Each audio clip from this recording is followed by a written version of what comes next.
Hey guys, welcome back to Castle Combat TV, and in this video, I'll be going over one of the most underrated color combo strategies in Castle Combats. Starting off with the brown good guys, we're going to start off with the commons. We have Glade Fairies, Leprechauns, Fawns, and Wolverine. So Wolverine is essentially a Chomp Troll, because if it wins, it removes. The Fawn is a really strong card in Epic Battle. Before battle, will die for over your foe's power, then they get sleepy. Their power is cut in half. You can also roll for all foes in Epic Battle. Leprechauns is essentially a Banshee that really assists all of their allies in Epic Battle. And Glade Fairies are pretty good for tactical swapping as well, because you can make your foe trade places with any card from their deck. And then normally with the Glade Fairy, you want to try to snipe lowest battle score cards because it's a 1. Those are some of the strong commons from the brown good guy army, but that's not really what we're going to focus on. We're going to focus on the legends. So the first card I'm going to go over is the Fey Forest. So the Fey Forest is basically a card that allows you to claim me first. So before the game starts, you roll a die, and that is how many me first you can claim throughout the game. So if I roll 5, then that means I can claim 5 me first, which means I can get priority automatically in 5 battles every time you use one, it goes down. And if you actually have 4 brown good guys or more in your deck, this card doesn't count as a legend, so it's essentially a 9th legend and a bonus effect that you get to use. It's kind of like the Grail used to be when it didn't count as a legend. So that card is very strong. If you have this, build a brown good guy deck. Now moving on to another card that can get you an advantage right out the gate, it is Celtic. So this is actually the first ruler of the Fey Forest. So father of the Fey Forest, Celtic, power 5. Before battle, roll die. If you roll higher than your foe's power, they're removed from game. In battle, roll 2 dice, choose the best, roll 1s. These abilities cannot be negated. So this Celtic is actually part of the A+ club, a very exclusive amount of cards. I believe out of all the characters in Castle Combat, only 8 cards actually reach the A+ club, and Celtic is one of them. So he is very, very strong. Now moving on to some complementary warriors, we have Slumberjack, normal Celtic, Spearhorn, Sylvan, Sir Squirrel. So, and also Faith Valley, can't forget about him. So, if you guys didn't know, these two have a rivalry. You can't stack, but a lot of people don't have this card. Having this Celtic is a pretty good alternative. So if you're building a deck, this card is very, very strong. Celtic is one of the best cards in the game still. And now we have Sylvan, roll 3 dice, you choose 1, they choose 1. People kind of forget how strong he was, because as a 4, he can't lose to any card that is lower power, that's not lowest battle score. And if he is playing someone that's equal power, he can't lose to them either, he can tie. And even if he plays against 5s and 6s, those cards still have a hard time beating him, because if he gets lucky, rolls like a 5, 2, and a 1, then he wins. So now we have Slumberjack. So it's basically a Boglord. He's pretty rare because he's an Altera card, but I don't expect a lot of people to use that card. We already covered Celtic. And now Sir Squirrel, who's actually one of the best lowest battle score cards in the game now. If Sir Squirrel wins a battle, then you could store 1 free reroll for anyone in your army to use in future turns. Lowest battle score wins, power 2. So that's really strong. I would happily take that over Aurora, because Aurora, I know she can't be negated, but she can't give, let's say, Prince Morgan or King Morgan rerolls if they win. The chances of them winning are a lot higher than they used to be like 5 years ago. If you guys don't remember, his original card was a power 2 that was highest battle score, and he would rarely ever get to store the rerolls. But now that is actually very, very viable. So very strong card there. And now moving on to Spearhorn. If you guys didn't know, the brown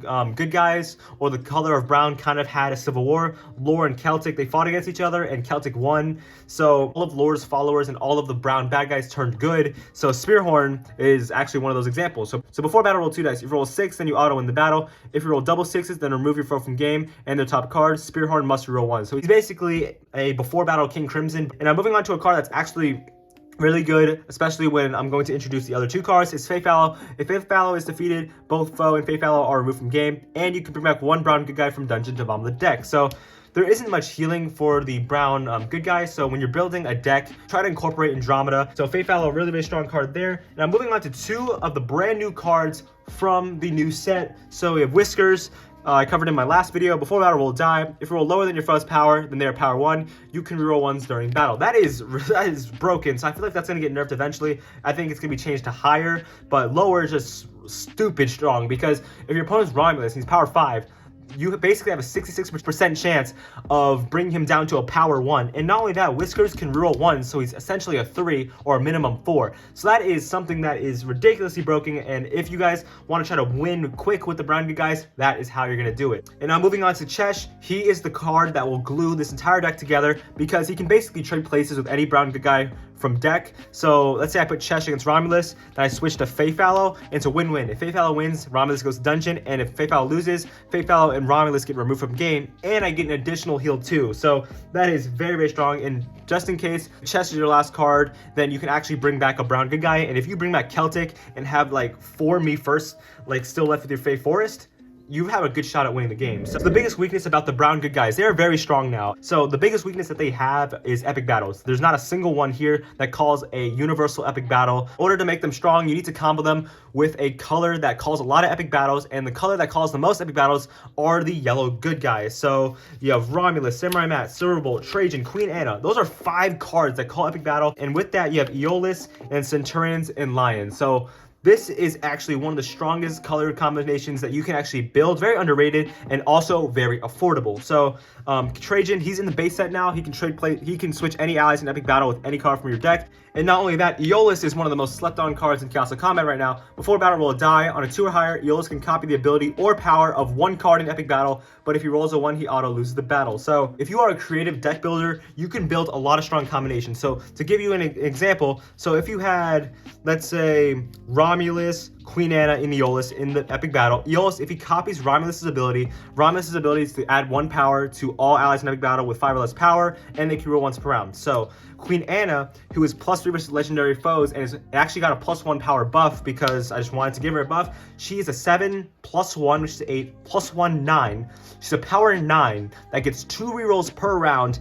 And even if she's defeated on a 3 or higher, she can survive and go back to the bottom of the deck. And Romulus, his bonus applies to himself, so he becomes a 6 with 2 rerolls. And Aeolus, who was a power 2, he becomes a 4 that gets 2 rerolls. So if he rolls a 1, you can actually try to reroll and try to get out of that situation. But there are a lot of combinations. I'm just trying to think of one right now. So let's say you have Trajan and 2 fawns. So let me find a quick fawn real quick.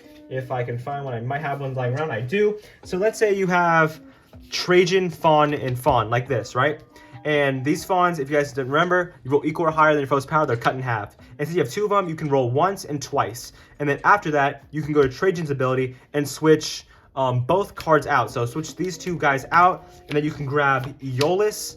And then let's say you go back and grab another fawn like that. So if you guys are following, this is gonna be really strong. So you roll for the fawn deduction, then Aeolus copies Trajan's ability, then he sends these 2 cards away, and then you can search your deck since everyone's gonna be low power because you're gonna hit at least once. And for those who notice, if you hit 1 deduction with a fawn, it makes it a lot easier for the 2nd and 3rd one to hit, because let's say your opponent's a 4, and then you actually hit the 50-50 and then become a 2, then the next fawn only has to roll for 2 or higher, and then that cuts it down to a 1. So after that, once you hit all those deductions, you could swap to like Silverbolt. So if you defeat your opponent by 2 or more, then they're removed from game. And if you could swap to Sylvan and just auto win, because if they're any power that's lower than a 3, they auto lose. You can straight up swap to Celtic, roll higher than your foe's power, they're removed.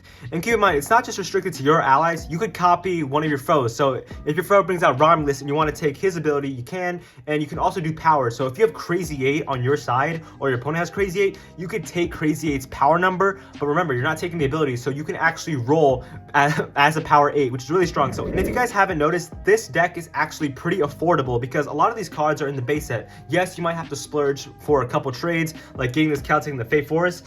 The Fate Forest is optional, but having me first at any given point is super strong and, in my opinion, a necessity. So think about it. Sylvan, Whiskers, Sir Squirrel, Celtic, Spearhorn, Chesh, Trajan, Queen Anna, Aeolus, those cards are all in the base set, and the shinies that you need are probably Silverbolt, who's one of the most common shinies in the game. Samurai Matt's kind of optional. This Celtic, I'd say it's worth getting, but remember, if you don't have it, you can just use this one as an alternate. So most of these cards that you see right here, including the commons, are very easy to get because they are in the base set and will be here for a very long time. And if you want to throw in Genie or Andromeda, this deck can be very strong. So that is basically it for today's video. Make sure you guys leave a like and subscribe, and I'll see you guys in the next video.